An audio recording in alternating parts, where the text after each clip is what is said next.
Cette année-là, sur France Bleu Pays de Savoie, Sylvia Depierre. Bienvenue dans cette année-là, ravi de vous retrouver en ce jeudi 29 mai. Notre invité aujourd'hui est Sylvain Bazin. Il habite Aix-les-Bains et sa passion, c'est la course à pied. Et c'est aussi devenu son métier puisqu'il est aussi journaliste pour des magazines spécialisés. Il court depuis toujours, en tout cas depuis qu'il a 11 ans. Il a même été l'un des meilleurs tricolores juniors en 10 km et en semi-marathon. Après avoir écumé de nombreuses courses sur tous les continents, il a décidé de se lancer dans un autre défi, parcourir le monde en trail à travers les grands chemins de randonnée. Après Saint-Jacques-de-Compostelle, le chemin des 88 temples de Shikoku au Japon, la Via Francigena. Il revient de la Via de la Plata, le Saint-Jacques-de-Compostelle 100% espagnol. Sylvain Bazin est notre invité cet après-midi jusqu'à 15h. Sylvain, bonjour. Bonjour Sylvia. Merci d'être avec nous cet après-midi. Vous êtes venu en courant ? Non, là j'ai pris le train un peu. Le temps me manquait. Ouais. Je me demandais quand même si vous courez tous les jours ou pas, Sylvain. Alors pas forcément tous les jours, non. Moi quand je suis fatigué et que j'ai pas envie, je cours pas. Ça m'arrive. Et donc concrètement, c'est quand même plusieurs fois par semaine ? Oh oui, c'est en gros presque tous les jours, sauf quand je le sens pas. Quoi. Ouais, vous vous forcez pas. Non, surtout que j'ai pas de plan d'entraînement défini. Oui, tout à fait. Je fais ça au feeling. Au-delà de l'envie, est-ce qu'il y a aussi parfois le besoin d'aller courir? On sait que par exemple chez les marathoniens ou chez ceux qui courent beaucoup, c'est presque comme une addiction. Il y a quelque chose quand même. On se dit non, vraiment, il faut que j'y aille, ça va me faire du bien. Et au-delà de l'envie, on passe sur le besoin. Oui, alors je pense qu'il y a quelque chose comme ça. En tout cas, c'est vrai qu'au bout de quelques jours, ça démange un peu forcément. Ah ouais, quand même. Mais de toute façon, si je cours pas, je vais au moins marcher. Ça m'arrive par contre très très rarement de ne pas marcher ou prendre l'air, en tout cas dans une rester journée. Sur le canapé toute la journée, c'est pas votre truc. Non, pas du tout. Quand vous partez comme ça sur les grands chemins du monde entier, vous parcourez combien de kilomètres par jour en moyenne? Alors en moyenne une cinquantaine. Mes étapes font entre 40 et 75 kilomètres. Oui, quand même. Oui, avec un sac sur le dos quand même, ce qui. Ouais. Et ça fait quoi en amplitude horaire? Ça fait quoi? Entre 7 et 11-12 heures par jour. Hein. De course et de marche rapide. Ça dépend un peu du poids de mon sac. Alors que souvent quand je suis entre 6 et 8 kilos au niveau du sac, là ça passe davantage en marche rapide. Mais enfin, comme l'objectif c'est de faire l'étape dans la journée, il y a pas vous adaptez. Je m'adapte, tout à fait. On va découvrir votre parcours, Sylvain. On va découvrir aussi les 2 années que vous avez choisies, car comme à tous nos invités, on vous a demandé 2 années marquantes. Vous avez choisi 2002 et 2012. Et puis on va démarrer en musique avec Claude Nougaro et Nougat York. On se retrouve juste après avec Sylvain Bazin, qui est notre invité jusqu'à 15h.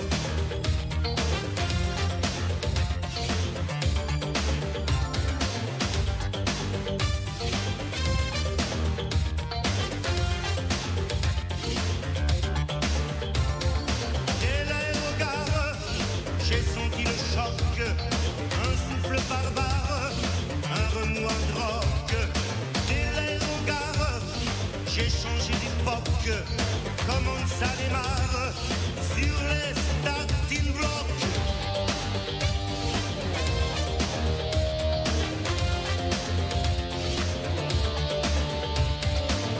Gare, là c'est du mastoc. Cette fois du Ronsard, c'est de la merloc. Sera-ce la bagarre? Ok, je suis ad hoc. J'aurai le gros cigare en or, les pare-chocs.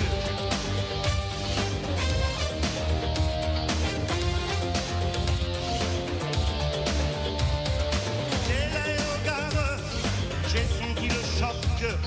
Faut rentrer dardard dans la ligne de coque. Un nouveau départ, solide comme un roc. Une pluie de dollars, ici nous gagnons.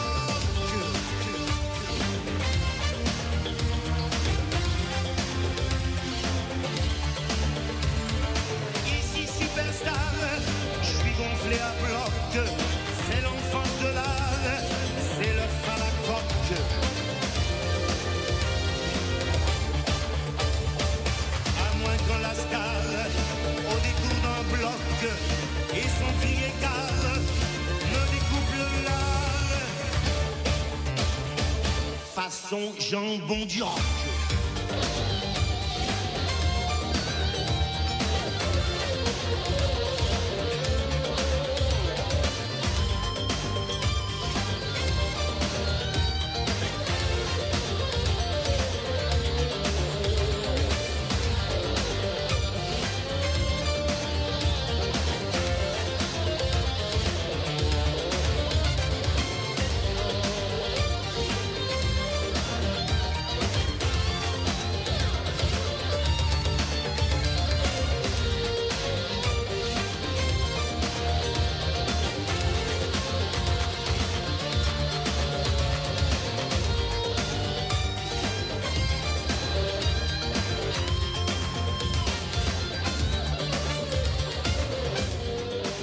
Claude Nougaro avec nous, Gaillork, sur France Bleu Pays de Savoie, 14h08. Cette année-là, l'invité sur France Bleu Pays de Savoie. Sylvain Bazin est avec nous cet après-midi. Sylvain Bazin, passionné de course à pied, qui court sur les chemins du monde entier. Alors on va remonter un petit peu le temps pour découvrir cette passion. Sylvain, vous êtes originaire de Rambouillet, dans les Yvelines, dans la région parisienne. Et vous avez toujours aimé marcher et courir en nature avec la forêt de Rambouillet juste à côté de chez vous. Oui, donc, tout à fait. C'est là que j'ai appris à courir en fait, parce que c'est un espace naturel qui le permet complètement, et en plus qui se trouve à 200 mètres du centre-ville. Donc du coup, voilà, c'était assez naturel de se retrouver en nature, à marcher ou courir. Tout à fait. Et puis naturellement, vous avez aussi du coup commencé la compétition, parce que ça marchait bien. Cross-country, piste, route. Oui. Alors cross-country, alors là pour le coup, on est vraiment plus encore en nature. Oui, un petit peu. Bon, même si le cross, ça reste souvent quand même dans les parcs et les hippodromes. Ah, quand même. Un petit peu, oui. Ah. Il y a eu la piste, donc l'athlétisme, et puis la route. Ça, c'est quoi, les marathons? Oui, les marathons, les semi-marathons, ce qu'on appelait la course hors stade, donc qui était justement un peu. Déjà, c'était s'affranchir du stade, des choses trop codifiées, et un peu, c'était un peu la liberté de courir aussi. Avec une préférence déjà, très tôt? Oui, déjà, très tôt, je me suis mis aux longues distances, à la course hors stade, et c'est ce qui m'a attiré le plus. Ouais. Alors, vous avez même fait partie des meilleurs espoirs juniors en semi-marathon, en marathon, en 10 km. Vous avez même été champion d'Île-de-France du 10 km. Donc, ça se passait plutôt pas mal quand même, cette carrière d'athlète. Vous n'avez pas eu envie de poursuivre dans cette voie-là et de rester le roi de la piste d'athlétisme? En fait, c'était à la fois, peut-être une motivation qui me faisait défaut sur le fait de me concentrer complètement sur une distance, ou me préparer spécifiquement sur 5000 mètres pendant des années et des années. Et puis aussi, par le fait que je connaissais très bien l'athlétisme, parce que comme c'est vite devenu une grande passion, donc j'étais très au courant de l'histoire de l'athlétisme, des performances au niveau mondial et tout ça, et donc je me rendais quand même compte que même en exploitant mon potentiel, je pense que j'aurais peut-être pu arriver à un très bon niveau national, mais alors au-delà, ça aurait quand même été compliqué. Et puis la deuxième raison, c'était aussi le fait que j'ai progressé, on va dire, chronométriquement tout au long de mes études. Et puis après, ça a été un peu plus compliqué, donc j'ai vite préféré aussi faire d'autres choix. Il y a eu des choix à faire. Voilà. Ouais. Qu'est-ce qui vous plaît dans la course, dans cette activité, Sylvain? Je pense que c'est vraiment un élan naturel. C'est vraiment retrouver quelque chose qui est profondément inscrit en moi-même. Je pense plus encore que la marche, il y a une dimension encore différente, ou c'est très similaire? Je distingue pas tant que ça les deux choses. Ouais, je les oppose pas. On a tendance à le faire. Par exemple, j'avais lu un livre l'an dernier sur la philosophie de la course qui passait son temps en fait à opposer les deux choses. Et pour moi, c'est vraiment le prolongement. Ça va plus vite. Voilà, ça va plus vite, mais c'est vraiment la même. La même idée en fait. Avec quel état d'esprit on déconnecte, on pense à autre chose, on est concentré, il y a quelque chose de psychothérapeutique dans la démarche? Je pense qu'en tout cas il y a un état d'esprit particulier, il y a un rythme de pensée qui est sans doute différent, le pensée en mouvement est différente de celle que l'on a quand on médite. Voilà, exactement. Même s'il peut y avoir aussi, je pense, une forme de méditation en courant, en marchant. Mais je pense à la marche afghane, qui justement fait en sorte de stimuler aussi. Oui, et je pense par contre qu'elle sera un peu différente de celle qu'on aura quand on reste statique. Oui. En tout cas, avec les années, vous avez clairement fait évoluer votre manière de courir et vous avez quitté la compétition. Maintenant, vous courez sur les chemins du monde entier. J'ai l'impression plus à la découverte de l'autre. Là, vous ne courez pas juste pour courir, comme on peut le faire sur une compétition ou dans un stade d'athlétisme. Là, il y a d'autres dimensions qui se sont rajoutées. D'abord, la dimension de la rencontre. La découverte. Complètement. Ouais. La rencontre, la découverte, le voyage en somme, c'est une façon de voyager. Et puis c'est vrai aussi que justement cette façon de voyager, d'y aller à pied, provoque aussi une certaine qualité de rencontre parce que les gens sont toujours sensibles de voir arriver quelqu'un en short, l'air fatigué. Voilà. Il vient de vous donner à boire, ça crée tout de suite. Voilà, il y a un accueil particulier, et puis il y a des questions. Enfin voilà, mais vous venez d'où aujourd'hui? Ça interpelle. Et puis une dimension spirituelle parce que quand on regarde quand même les choix que vous avez fait d'itinéraire, vous avez commencé par Compostelle, il y a eu le chemin des 88 temples de Shikoro au Japon, il y a eu la Via Francigena, c'est ça on prononce comme ça Oui, en italien Francigena. Ah c'est mieux, Francigena. Et puis la Via de la Plata, qui est le Saint-Jacques de Compostelle, mais cette fois 100% espagnol. Il y avait aussi cette volonté-là d'aller chercher quelque chose de cet ordre. Oui, complètement. Ouais. Je pense que pour moi, la course a toujours été quand même liée à une recherche, alors une recherche de soi, une recherche en soi. Là, c'est effectivement une recherche qui est peut-être aussi plus liée à l'environnement, à la découverte du monde. Mais ces chemins qui possèdent une identité spirituelle, qui contiennent les traces de la spiritualité que sont venus chercher les anciens pèlerins, forcément m'attirent et m'interpellent davantage. Ouais. Vous vous sentez pèlerin? Oui, un pèlerin qui court. Complètement, je me vous doublez tout le monde. Vous doublez tout le monde sur les chemins. Oui, ça c'est. Mais bon, ça n'empêche pas les saluts amicaux. Puis je prends le temps quand même de discuter. Mais c'est vrai que je rencontre davantage les autres pèlerins, les autres marcheurs le soir. Que la journée. Ouais. Alors vous partagez aussi vos voyages avec les internautes grâce à votre blog sur lequel vous envoyez tous les jours un post quand vous êtes. Et oui, dès que j'ai la possibilité de le faire, donc dès qu'une connexion internet est possible. Voilà. Bon là maintenant en Europe c'est pratiquement toujours possible, à quelques exceptions près quand on est dans des vallées encaissées. Et effectivement ça fait totalement partie, on va dire, de ma démarche et du challenge aussi puisque je prends le temps et parfois je fais l'effort de rédiger 1 heure, 1 heure et demie par jour, un vrai récit de voyage. Vous astreignez quand même, une vraie rédaction. Oui. Et puis c'est pour pas oublier aussi. Bon, c'est pour partager, mais c'est aussi pour. Effectivement, je pense que même à écrire, je vais dire 2 jours après, c'est plus pareil. C'est plus pareil. Ouais, on se souvient quand même de moins de choses. C'est un peu plus dilué. Les impressions sont pas tout à fait les mêmes. Donc c'est vrai que l'instantanéité joue beaucoup dans mon écriture et c'est assez important. Et ça s'en ressent du coup, c'est écrit sous vraiment le jour J. Sur le vif, sur le vif. Et puis comme vous êtes devenu journaliste spécialisé, justement dans des magazines qui parlent de courses, de trail, etc. On retrouve aussi un peu de vos aventures dans les magazines. Vous partagez aussi ça en plus de vos connaissances sur Oui, ça se retranscrit aussi. Alors à la fois dans mes articles sur le trail et puis ça m'arrive aussi de partager ces voyages donc un peu plus a posteriori sur les magazines. Ouais.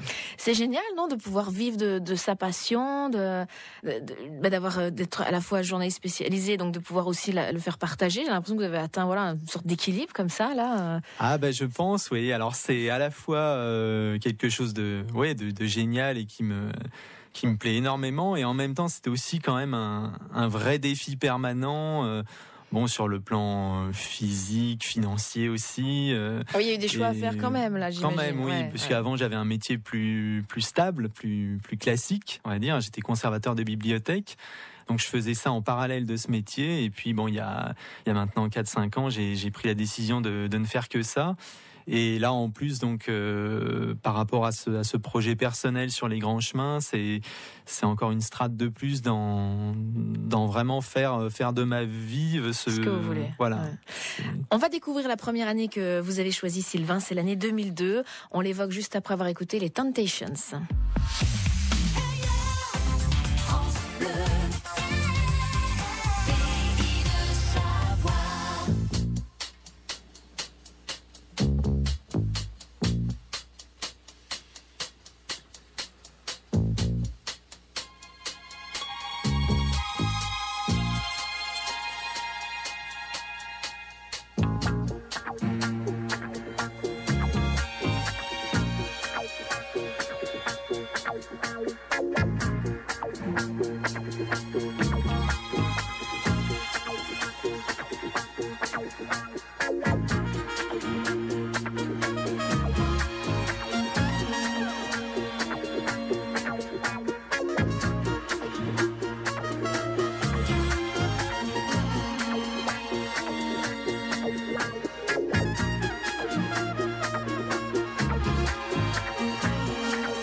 the 3rd of September.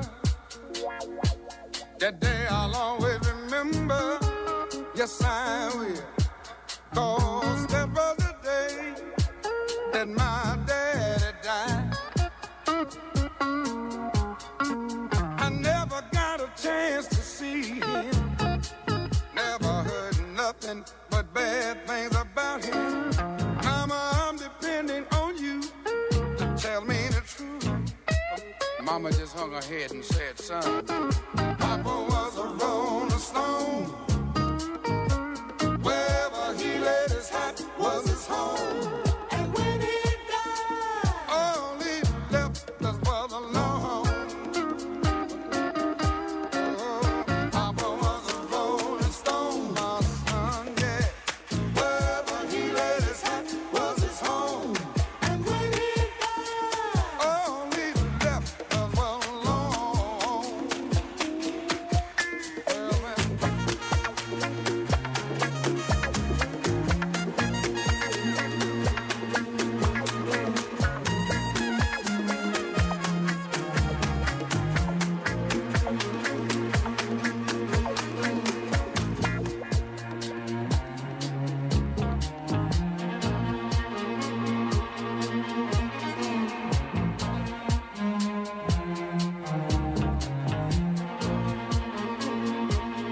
Hey, Mama, is it true what you say that Papa never worked a day in his life?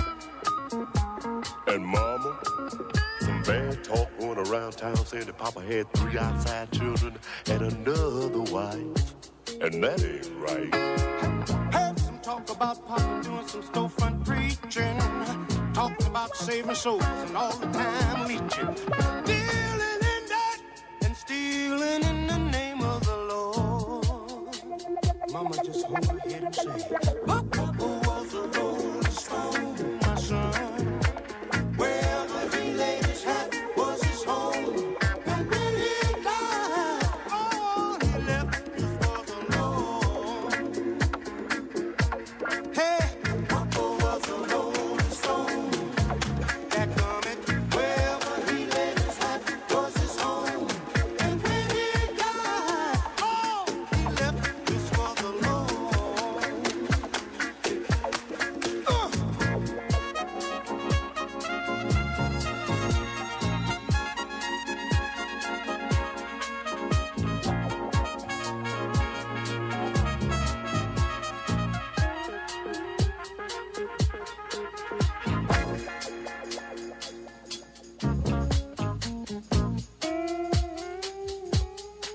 Hey mama, I heard Papa call himself a jack of all trades. Tell me, is that what sent Papa to an early grave? Folks say Papa would beg, borrow, steal to pay his bills. Hey, Mama, folks say Papa never was much on thinking.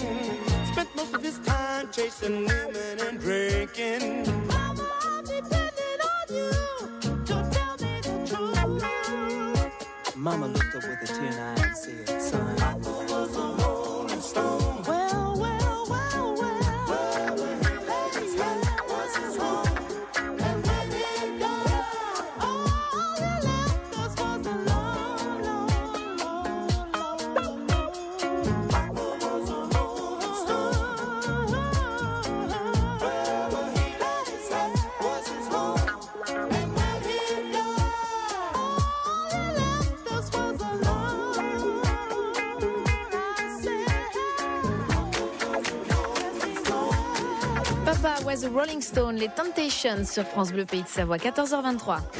France Bleu Pays de Savoie, cette année-là, l'invité, Sylvia Depierre. Sylvain Bazin est avec nous cet après-midi. Il habite Aix-les-Bains et sa passion, c'est de courir sur tous les grands chemins du monde. On va évoquer, Sylvain, la première année que vous avez choisie, année 2002. D'abord parce que c'était un tournant dans votre pratique de la course à pied. Racontez-nous, Sylvain. Oui, alors c'est vrai qu'en 2002, c'est un peu l'année où j'allais le plus vite parce que justement j'étais encore étudiant. Je passais des concours administratifs à l'époque parce que quand on a donc là à l'époque j'avais 24 ans, 22 même. Ouais. Enfin, bref, 22, 23. Et donc oui, il fallait quand même aussi garantir son avenir, parce que la course à pied ça nourrit pas son homme. Ça nourrit peu son homme. Ouais, au maximum, je devais gagner 1 000 € par mois peut-être. En gagnant des courses. Des courses, ouais. Mais bon, c'était voilà. Et alors là, effectivement, j'avais un relativement bon niveau, et c'était des sensations qui étaient agréables. Je me souviens que j'avais fait 15e des 20 km de Paris, donc il y avait un peu plus que les Kenyans devant. Et c'est vrai que je me disais, j'ai une sensation de retrouver un geste un peu ancestral, mais de pouvoir vraiment aller plus vite. Mais bon, malheureusement ou heureusement, j'avais réussi le concours de conservateur de bibliothèque, et puis ensuite j'ai dû rentrer dans la vie active, et là ça a tout de suite été un peu plus compliqué de m'entraîner autant. Moins de temps à consacrer. Voilà. Mais c'est pas un regret, parce que justement j'ai ensuite fait le choix de faire évoluer ma pratique, et c'est justement ce qui m'a permis de découvrir davantage le trail running, les voyages qui vont avec, et puis vraiment d'aller courir beaucoup à l'étranger, puis sur des distances de plus en plus longues, et de fil en aiguille, c'est ce qui m'a conduit à faire maintenant ces grands voyages à pied. Donc c'est un peu l'évolution de ma pratique et de ma démarche, et 2002 c'était un petit peu la fin d'une première époque. Est-ce que c'est très difficile de passer des 10 km de la piste, voire même du semi-marathon au trail? Est-ce que l'effort est très différent, ou est-ce que finalement, quand on est déjà marathonien, ça se passe plutôt bien, la transition? Alors ça dépend beaucoup des athlètes, mais je pense quand même que l'effort est très différent. C'est vrai. Oui, au niveau. Qu'est-ce qui est très différent? Alors il y a la durée d'effort, déjà, puisque en athlétisme, en marathon, on court 2h30, 3h maximum, en fait. Pour ceux qui sont bons. Voilà.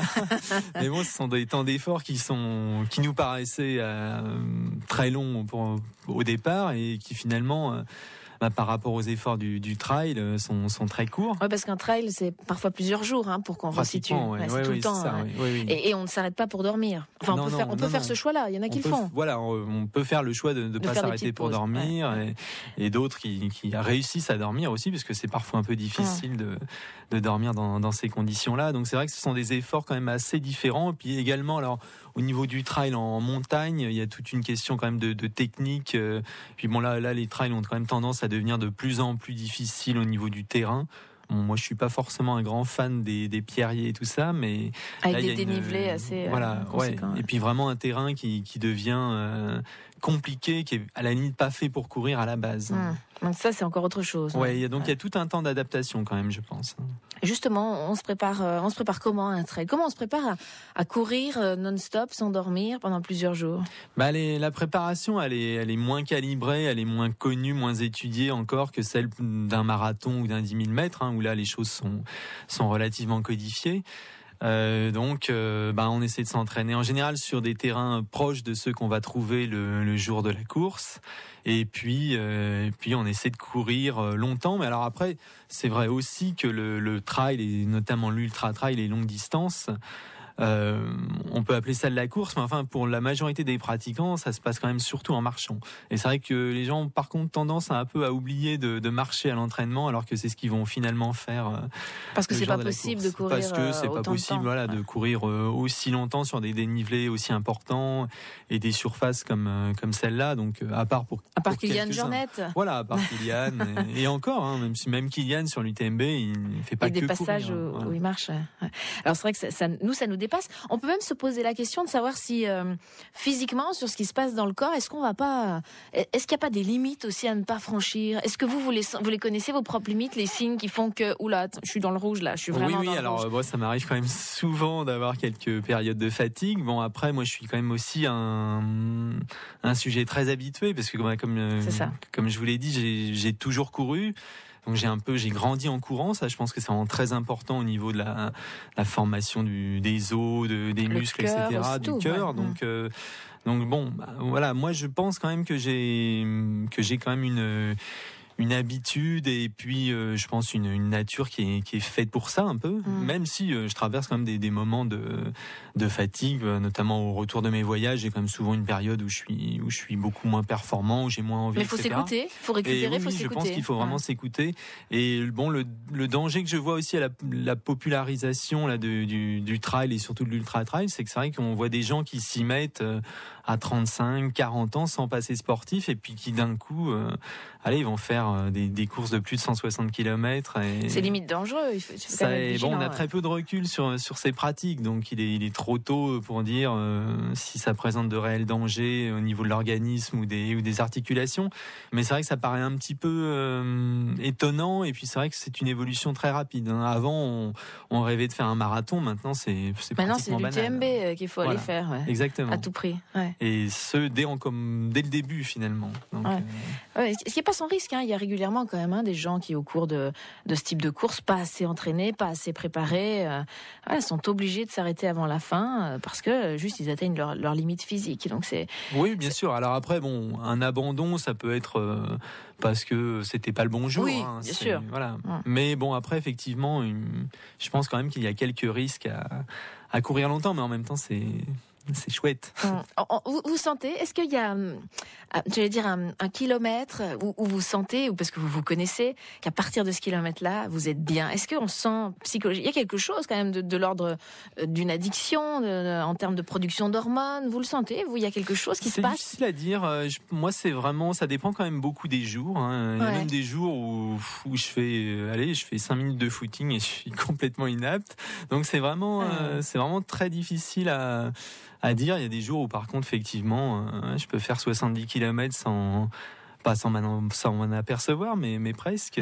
C'est vraiment très très difficile à dire, mais en tout cas je pense qu'il y a un état effectivement où on se sent bien, un peu en... Il y a quelque chose quand même. Un peu il y a des en productions, état on le sait, d'apesanteur, et puis alors quelque chose de grisant. Tout à fait, moi quand je suis vraiment très très bien, je sens un peu en accord avec l'environnement.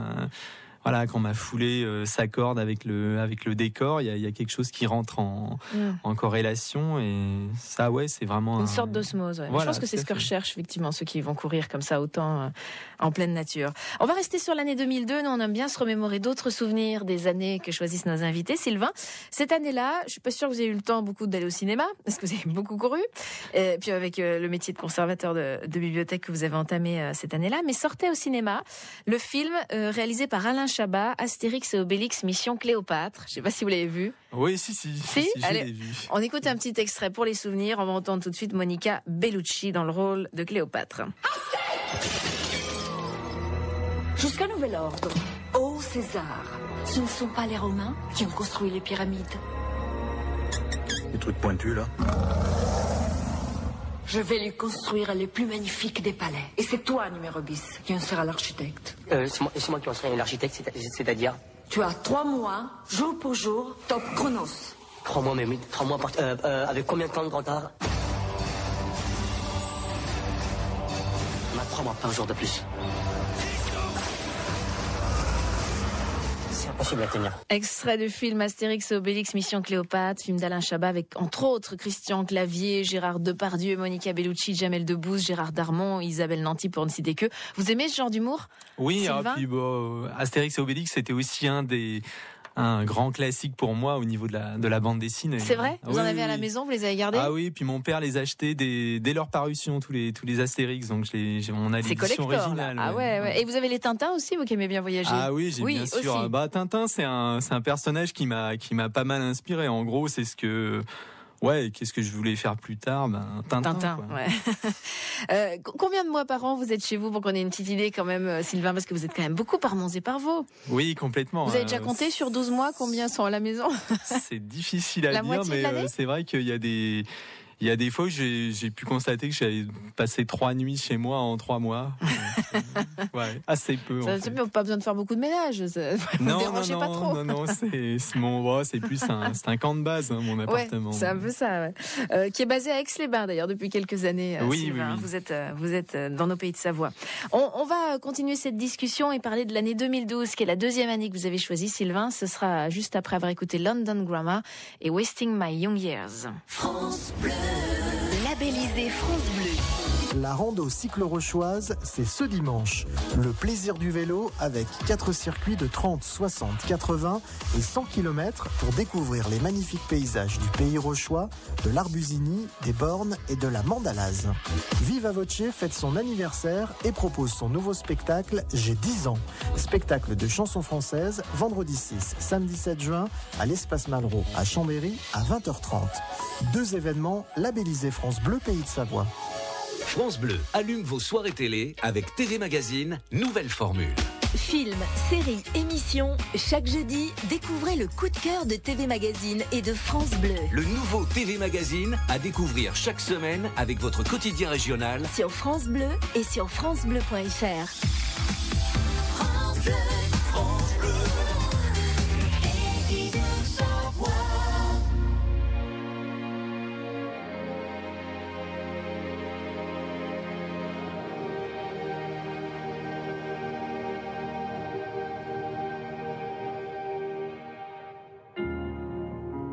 You cross this line. Do you find it hard to sit with me tonight? I've walked these miles, but I've walked in straight line. You'll never know what it's like to be fine. I'm wasting my young years. It doesn't matter. I'm chasing old ideas. It doesn't matter.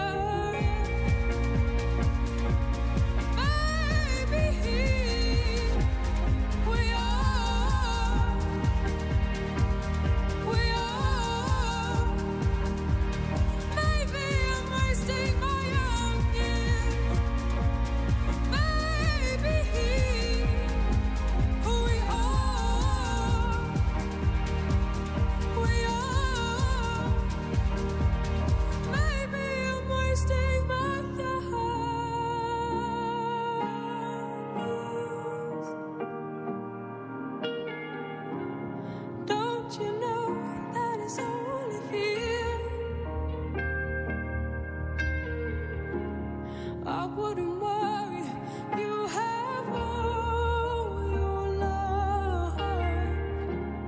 I've heard it takes some time to get it right. I'm wasting my young years. It doesn't matter. I'm chasing old ideas. It doesn't matter.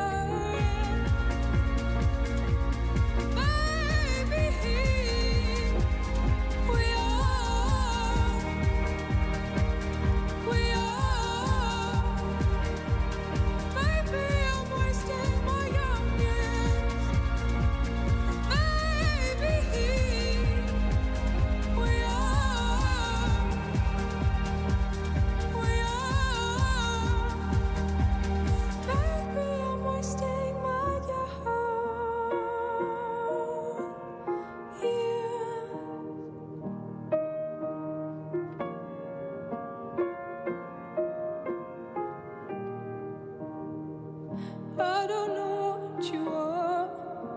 Don't leave me hanging on. Don't know what you are.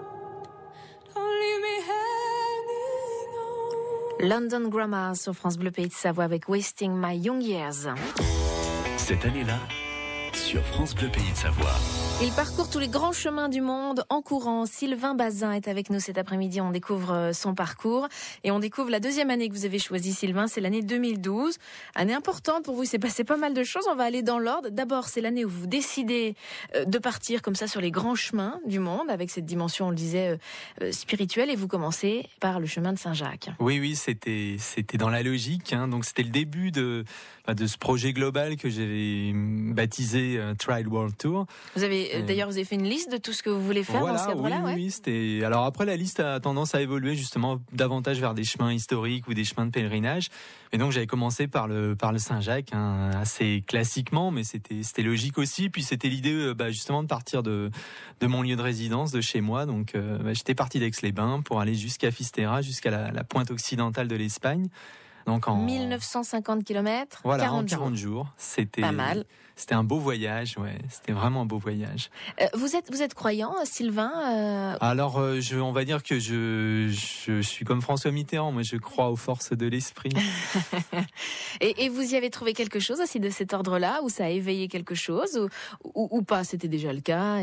Alors, c'était déjà le cas, mais c'est vrai que le fait comme ça de marcher, courir aussi longtemps, avec autant de jours consécutifs comme ça, sur un chemin qui évoque la spiritualité, ouais, ça renforce aussi ce genre de choses. Et puis peut-être aussi de se découvrir, alors même si j'avais fait quand même beaucoup de choses avant, même des courses assez dures, de très longues étapes, des choses comme ça, hein, des courses de 1000 km en Himalaya, traverser la Mongolie en vélo, des choses comme ça. Mais là, quand même, sur cette durée-là, c'était la première fois, donc.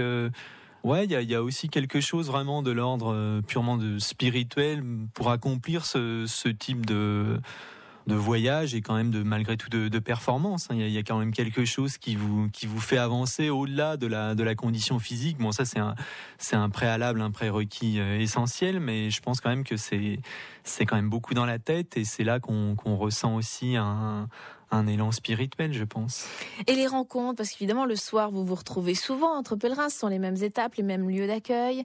Ça, c'était quelque chose de fort aussi, parce que d'habitude la course c'est quand même quelque chose de solitaire. Alors on l'a dit, après vous avez envie de voyager, de rencontrer, mais là c'est plus l'habitant que vous rencontrez. Là c'est prévu, quoi. Il y a des lieux d'accueil, oui, complètement. Toutes les nationalités qui se retrouvent, tous les, j'allais dire toutes les classes socio-professionnelles aussi. Il doit y avoir un mélange aussi. Tout à fait, oui. Ah ben, un mélange qu'on retrouve déjà aussi dans les pratiquants de course à pied, mais là il y a quelque chose de très sympathique et de co-religionnaire dans la rencontre avec les pèlerins. Et puis alors c'est vrai que bon, le fait que je fasse des distances aussi longues tous les jours, ça a interpellé, hein. Alors en général c'était très bien accepté, très bien vécu, parce que je l'explique aussi de façon simple, hein. Je veux dire, moi je suis pas là pour montrer les muscles, on va dire. Donc voilà, mais ça a interpellé. C'est mais vous êtes parti de là, nous on y était il y a 3 jours, donc il y a quand même toujours quelque chose qui interroge. Donc c'est aussi un moyen d'entrer en contact et d'engager la conversation.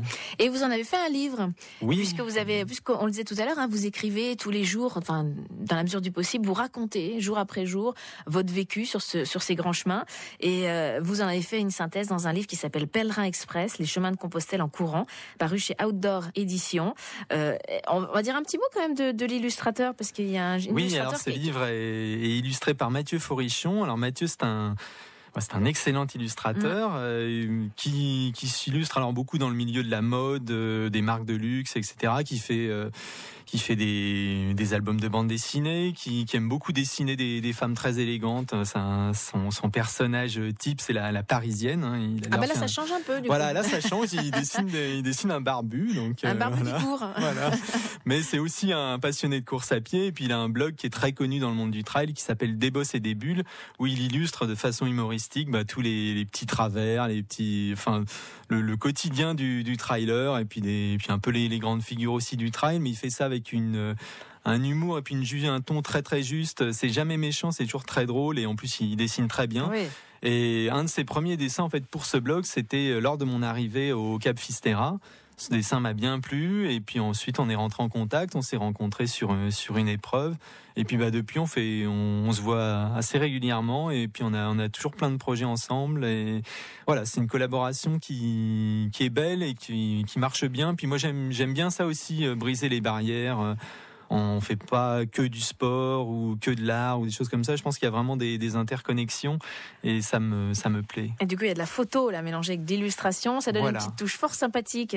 Ce petit personnage qui est vous en fait, qui nous suit tout au long du livre. Et puis au-delà du livre qui raconte votre chemin de Saint-Jacques, l'idée c'était aussi de donner des conseils, parce qu'on sait quel engouement il y a pour ce chemin de Saint-Jacques de Compostelle, avec donc des petits conseils très pratico-pratiques là pour le coup. Oui, on l'a complété en fait avec des conseils pratiques, ça m'a aussi interpellé. C'est-à-dire que sur le chemin de Saint-Jacques, j'ai rencontré une population justement très différente de celle des coureurs, qui est hyper préparée, qui a plus tendance à se surentraîner qu'à se négliger la préparation. Et là, moi, j'ai vu des gens qui se lançaient quand même dans des très longs parcours, de plus de 1000 km, sans avoir même marché avant, avec des sacs totalement inadaptés, etc. Donc bon, voilà, il y avait forcément beaucoup d'interrogations à me voir avec mon petit sac, etc. Mais comment vous faites?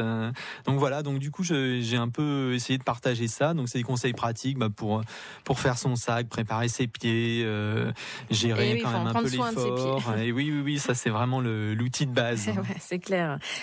D'ailleurs, ça nécessite beaucoup de soins particuliers ou pas? Non, alors malheureusement. Des bonnes chaussures? De bonnes chaussures, et puis je pense surtout une bonne habitude. En fait, mes pieds à moi, c'est un peu des sabots, donc j'ai quelques problèmes de temps en temps, mais enfin comme ils sont très durs, ils sont habitués. Ouais, voilà. Ils sont habitués. Si vous voulez partir sur le chemin de Compostelle et découvrir par la même occasion l'aventure de Sylvain, le livre s'appelle Pèlerin Express, les chemins de Compostelle en courant, paru chez Outdoor Édition. On mettra le lien sur la page internet dès la fin de cette émission, comme ça, si ça vous intéresse, vous pourrez vous le procurer. Sylvain, cette année-là, encore autre chose, et pas des moindres, vous partez tenter le Great Himalaya Trail. Alors expliquez-nous d'abord ce que c'est ce Great Himalaya Trail. Alors c'est un chemin, enfin un itinéraire donc qui traverse l'Himalaya népalais, d'est en ouest ou d'ouest en est comme on veut. Donc pratiquement sur toute, c'est la haute route de l'Himalaya en fait, donc avec énormément de cols à plus de 5000 voire proche de 6000 mètres d'altitude. Donc c'est un parcours qui est très très très difficile et surtout qui est très différent d'une région à l'autre. C'est-à-dire qu'au Népal, tout ce qui est, on va dire, au milieu, le Khumbu, les Annapurna, là ce sont des zones de trekking assez classiques. C'est difficile, mais ça reste tout à fait faisable parce que les chemins sont tracés, etc. Par contre, à l'ouest et à l'est du Népal, les deux extrêmes, ça se complique beaucoup. Alors l'ouest, je connaissais déjà, et là j'avais décidé de partir à l'est, donc dans la région du Kanchenjunga. Et bon, ça s'est plutôt mal passé. Alors racontez-nous, parce que vous avez fait deux chutes assez importantes. Vous avez même fini par vous casser les 2 bras au final, avec quand même des grosses fractures. Et vous avez eu beaucoup de chance dans l'histoire, parce que ça aurait pu mal se terminer. Oui, complètement. En fait, j'étais entre le Kanchenjunga et le Makalu, dans une région qui est une des plus sauvages de l'Himalaya, en fait, qui vers le Lumba Sambala. C'est un col qui sépare un peu ces deux massifs. Et en franchissant ce col, j'ai fait une première chute un peu bête en traversant une rivière. Bon, il y avait du courant, j'ai glissé, je me suis mal rattrapé, peut-être aussi avec le poids de mon sac, et je me suis fracturé le poignet droit. Bon, là, à ce moment-là, je savais pas si c'était cassé ou juste tordu, etc. Mais enfin, je voyais que ça marchait plus. Et par contre, là, j'étais vraiment dans une zone où je pouvais absolument pas faire intervenir de secours. En plus, le temps, la météo était mauvaise. Donc je suis quand même redescendu jusqu'à... Alors là, pour le coup, il n'y a absolument pas de chemin. J'ai tout fait vraiment à l'orientation et en suivant les crottes de yak. Et bon, j'ai fini par retrouver là où je voulais aller. Donc c'était un camp de réfugiés tibétains, on peut même pas appeler ça vraiment un village, perdu au milieu de nulle part, qui s'appelle Tudam. Et par miracle, à cet endroit-là, il y avait une expé japonaise. Il y a peut-être à peu près une vingtaine d'expéditions qui sont passées par là de tout temps. Et voilà, je suis tombé sur des vieux japonais, une expédition qui avait à peu près 70 ans de moyenne d'âge. Et bon, des gens extraordinaires qui m'ont aidé, qui m'ont apporté quand même des premiers soins par rapport à cette fracture. Et puis donc, comme ils allaient quand même dans le même sens que moi, alors ils allaient beaucoup moins vite. Typiquement, ce que j'avais fait en une journée, ils avaient mis 5 jours pour le faire. Ils avaient aussi un gros staff népalais avec eux et puis beaucoup de matériel. Et donc du coup, je suis reparti avec eux le surlendemain. Et malheureusement, ce surlendemain, dans une zone vraiment très très difficile de la jungle de bambou où tout s'effrite, rien n'est stable. Je suis tombé à nouveau dans un glissement de terrain. Et là, j'ai roulé à peu près 60 mètres avec des pierres énormes qui sont passées, quelques-unes vraiment à 5 cm de mon crâne. Vous avez une bonne étoile. Ouais, là, je pense que j'ai vraiment eu beaucoup de chance dans mon malheur, parce que mon final, j'étais râpé de partout, ouvert de partout, mais je me suis recassé le bras droit et je me suis cassé le bras gauche. Et voilà, donc après, ils en ont quand même suivi 2 jours vraiment difficiles et vraiment très très particuliers, où j'ai quand même marché dans cette jungle toujours quand même très dangereuse, avec ces 2 fractures. Et là, quand on a les 2 bras cassés, c'est très difficile parce que dans les descentes, on peut plus se freiner. Alors heureusement, j'avais toujours un japonais devant moi, un japonais derrière pour me freiner. Et la douleur, Sylvain? Je pense qu'on la met de côté quand même. Alors j'avais mal, hein, je dis pas que j'avais absolument pas mal, mais enfin j'ai dû prendre 3 Advil. La nuit, c'était vraiment terrible. Hein, surtout que j'avais l'ensemble des jambes complètement arrachées, donc j'avais la peau à vif. Là, c'était vraiment très difficile. Contact avec le. Et quand est-ce que vous avez pu être secouru véritablement? C'est-à-dire 2 jours après. 2 jours après. En fait, donc en arrivant au village suivant, qui était un petit peu plus facile d'accès, on a pu appeler les secours. Et là, l'hélicoptère a eu vraiment une fenêtre météo pour venir me chercher. On l'a même vu faire demi-tour à un moment donné. Et bon, ça, c'était un peu difficile. Oui. On l'a rappelé, puis il est revenu. Et puis, là, voilà, j'ai pu monter dans cet hélicoptère et me faire rapatrier sur Katmandou. J'ai été pris en charge, opéré, très bien d'ailleurs. Et vous n'avez pas de séquelles? Non, pratiquement rien. Avec le recul, vous avez pris trop de risques, Sylvain? Je pense que c'est quand même effectivement un chemin où on peut difficilement s'aventurer seul et surtout sans. Là, s'il n'y avait pas eu les Japonais, la fin aurait été moins heureuse. Je pense qu'il y a des gros risques. Oui, je pense qu'on m'aurait retrouvé 10 ans après. Enfin, c'est le squelette de Sylvain. Hibernatus. Voilà, ouais, non, je pense que c'est un chemin effectivement dangereux. Cette zone-là, elle est quand même particulièrement critique. Donc je pense que partir seul, c'est un petit peu difficile. À déconseiller. Oui. Ce Great Himalaya Trail. Apparemment, d'ailleurs, il n'y a pas grand monde qui le pratique. Non. Là, il y a eu une tentative l'an dernier par Philippe Gatta qui est parti de l'autre côté, donc côté que je connais également. Mais il a dû s'arrêter aussi à cause pour le coup de l'enneigement, donc il n'est pas allé dans cette zone-là non plus. Bon. On va parler d'un autre chemin, du coup qui était moins dangereux, puis en tout cas dans un environnement plus facile. On va parler de la Via de la Plata, le Saint-Jacques de Compostelle espagnol. Entre-temps, vous avez fait aussi les 88 temples de Chikuru, ça c'est au Japon. Petit clin d'œil aussi aux Japonais. Sauveurs japonais, oui, que j'ai retrouvé là-bas. Vous les avez revus là-bas? Ça c'est génial. Donc c'était vraiment un moment émouvant. Tout à fait, ouais. C'était un peu mon camp de base au Japon. C'était la maison de Tai Fundolpo, donc qui est un grand alpiniste japonais. Donc malheureusement il a un cancer et j'ai pas de bonnes nouvelles. Donc mais c'est vraiment quelqu'un qui a marqué l'himalayisme au Japon. Il y a un sommet qui porte son nom. Alors Tai Fundolpo, c'est son surnom. Il s'appelle Tametsu Onichi, mais voilà, c'est vraiment un grand monsieur et puis quelqu'un d'extraordinaire qui m'a accueilli comme un fils tout le temps où j'étais au Japon. C'était vraiment une expérience unique aussi. À qui vous devez beaucoup. Oui. Et ce pays, le Japon, le Japon, c'était. On est complètement dépaysé et qu'on en revient avec sa marque. Mais c'est un dépaysement qui est tout en douceur, je trouve, parce que tout est différent, mais en même temps, on n'est jamais agressé. Donc on se sent bien. Tout cool, tout semble aller un peu.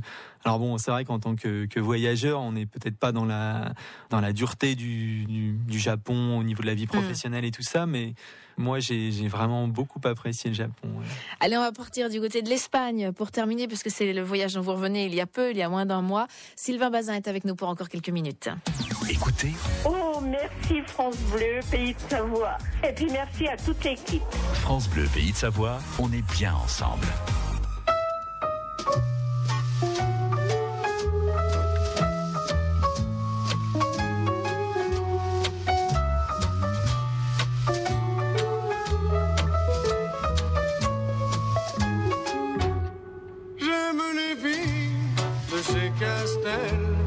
J'aime les filles de chez Régine. J'aime les filles qu'on voit dans elle. J'aime les filles,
téléphonez-moi.